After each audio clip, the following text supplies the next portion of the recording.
زبر جو ہے وہ کہاں ہوتی ہے؟ زبر حرف کے اوپر کی جانب ہوتی ہے، اور اس کی علامت کیا ہے کہ وہ چھوٹا سا بس یوں نشان سا ہوتا ہے، لکیر سی ہوتی ہے، اس کو ہم زبر کہتے ہیں۔ اور جس حرف کے اوپر زبر ہوتی ہے اس کو کیا کہتے ہیں جی؟ زبر کا ایک نام جو ہے وہ فتحہ بھی ہے، زبر کا ایک نام فتحہ بھی ہے۔ تو لہٰذا یہ جو کہیں جگہ پر یہ لکھا ہوا تجوید کے اندر ملتا ہے کہ فتحہ، تو فتحہ کا مطلب کیا ہوگا؟ زبر۔ زبر کو فتحہ بھی کہتے ہیں، اور اسی طرح زیر ہوتی ہے، زیر کو کسرہ بھی کہتے ہیں، اور اسی طرح ایک ہوتا ہے پیش، تو پیش کو ضمہ کہتے ہیں۔ جس حرف کے اوپر زبر ہوگی اس کو مفتوح کہا جائے گا، اور جس حرف کے نیچے زیر ہوگی اس حرف کو مکسور کہا جائے گا، اور جس حرف کے اوپر پیش ہوگا اس لفظ کو، اس حرف کو مضموم کہا جائے گا۔ یہ بات آپ یاد رکھیے کہ حرکت کسے کہتے ہیں؟ زبر زیر پیش کو کہا جاتا ہے۔ جس حرف کے اوپر حرکت ہوتی ہے اس کو متحرک کہا جاتا ہے۔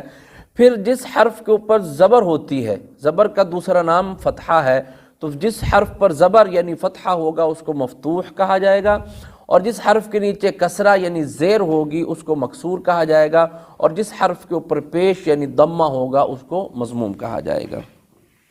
پھر ایک اور اصطلاح استعمال ہوتی ہے تجوید کے اندر جو بتلائی جاتی ہے طلباء کو، وہ ہوتی ہے جی سکون۔ سکون کسے کہتے ہیں؟ سکون کہتے ہیں جی جزم کو۔ آپ نے دیکھا ہوگا اگر قرآن کریم کو اٹھائیں آپ تو آپ دیکھیں کہ ایک یوں کر کے دال کی طرح کا چھوٹا سا نشان بنا ہوا، تو دال کی طرح کا، اس کو جزم کہتے ہیں، سکون۔ جزم، سکون کیا مطلب کہ ان لام پر کوئی حرکت نہیں ہے، زبر زیر پیش نہیں بلکہ لام ساکن ہے، انسان نون بھی ساکن ہے، اور خ لا ق ما لیکی، اور رب را پر زبر ہے، با کے نیچے زیر ہے، لیکن حمزہ کے اوپر زبر، لام کے اوپر کچھ بھی نہیں ہے۔ تو یہ جو لام کے اوپر جو آ رہی ہے جو چیز، اس کو سکون اور جزم کہا جاتا ہے۔ اس کا مطلب یہ ہے کہ یہ ساکن ہے، اس کا یہ حرکت نہیں ہے۔ تو یہ چند اصطلاحات تھیں اس حوالے سے جو آپ کے سامنے ذکر کی گئی۔ ایک اور اصطلاح جو ہے وہ استعمال ہوتی ہے تجوید کے اندر، اس کو شد کہا جاتا ہے۔ شد تشدید کے نام سے یاد کیا جاتا ہے۔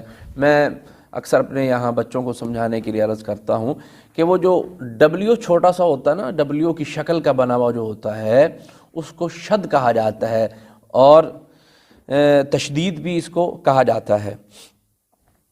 اور جس حرف کے اوپر یہ شد یا تشدید ہوتی ہے اس کو مشدد کہا جاتا ہے، اور یہ جس حرف کے اوپر یہ الٹا ڈبلیو یعنی شد یا تشدید آ جاتی ہے پیارے ساتھیوں، تو وہ حرف 2 مرتبہ پڑھا جاتا ہے، وہ حرف 2 مرتبہ پڑھا جاتا ہے۔ من ربک رب العالمین۔ آگے چل کے انشاءاللہ ہم اس کی پریکٹس کریں گے اور انشاءاللہ وہ آپ کے سامنے اس کی چیزیں آ جائیں گی۔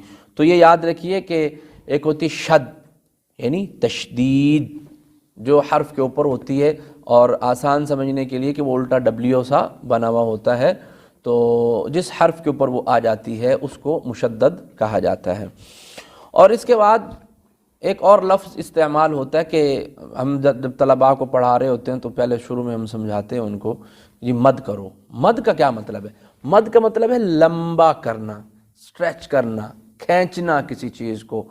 تو قرآن کریم کے اندر آپ اگر قرآن کریم اٹھائیں، سورۃ نصر اذا جاء نصر اللہ دیکھیں، یا سورۃ الفاتحہ کے آخر میں دیکھیں، تو آپ کو حرف کے اوپر ایک لمبا سا یوں کر کے نشان نظر آئے گا، یوں کر کے۔ اس کا کیا مطلب ہے؟ اس کا مطلب یہ ہے کہ یہ ہمیں بتلا رہا ہے کہ آپ نے اس حرف کو لمبا کرنا ہے، یعنی کھینچنا ہے۔ کتنا کھینچیں گے؟ 5 الف کے برابر، 7 کے برابر، 4 کے برابر، 6 کے برابر، کتنا کھینچیں گے آپ اس کو، وہ اس کی مقدار آگے چل کے انشاءاللہ ہم آپ کو بتلائیں گے کہ وَلَضَّالِّينَ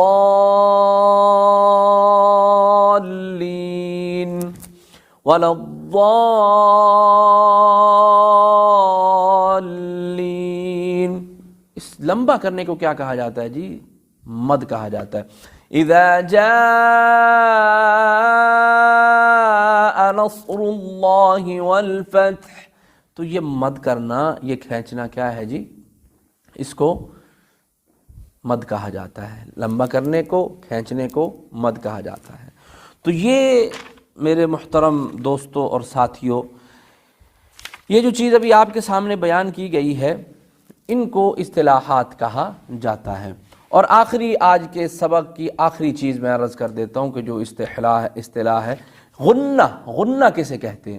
غنہ کہتے ہیں کہ آپ اپنی آواز کو تھوڑی دیر کے لیے ناک میں پاز کریں، اپنے ناک میں آواز کو روک لیں، اس کو وہاں تھوڑی دیر روکے رکھنے کا نام غنہ ہوتا ہے۔ اس خیشوم میں، اس بانسے میں، یہ جو ناک ہے اس کے اندر جو آواز کو چھپایا جاتا ہے اس چیز کو غنہ کہا جاتا ہے۔ غنہ جیسے مثلا ان الذین انا اعطینا، ایک ہوتا ہے اخفاء اور ایک ہوتا ہے غنہ۔ آگے چل کر انشاءاللہ اس کی وضاحت بھی آپ کے سامنے پیش کی جائے گی، تو تب تک آپ ان اصطلاحات کو یاد فرما لیجئے کہ آج کے سبق کے اندر ہم نے کیا پڑھا ہے۔ کہ آج کے سبق کے اندر ہم نے تعوذ کسے کہتے ہیں، تسمیہ کسے کہتے ہیں، حرکت کسے کہتے ہیں، اور زبر کا دوسرا نام کیا ہے، زیر کا دوسرا نام کیا ہے، پیش کا دوسرا نام کیا ہے، اور اس کے علاوہ سکون کسے کہتے ہیں، غنہ کسے کہتے ہیں، مد کسے کہتے ہیں، اور شد کسے کہتے ہیں۔ یہ آپ نے یاد بھی کرنا ہے اور سمجھنا بھی ہے، اور بڑا آسان سا ہے۔ آخر میں سوال اور تمرین مشق آپ کے سامنے آ گئی کہ تعوذ کسے کہتے ہیں، تسمیہ کسے کہتے ہیں، حرکت کسے کہتے ہیں، زبر کا دوسرا نام کیا ہے، زیر کا دوسرا نام کیا ہے، اور پیش کا دوسرا نام کیا ہے، سکون کسے کہتے ہیں، شد اور تشدید کا کیا مطلب ہے، مد کا کیا مطلب ہے، مد کسے کہتے ہیں، اور غنہ کسے کہتے ہیں، اور یہ کہاں ہوتا ہے اور کس طرح ہوتا ہے۔ تو یہ آپ کے ذمے رہا، اور دوسرے سبق تک کے لیے مجھے اجازت دیجیے، اور دعاؤں میں یاد رکھیے گا۔ السلام علیکم ورحمۃ اللہ وبرکاتہ۔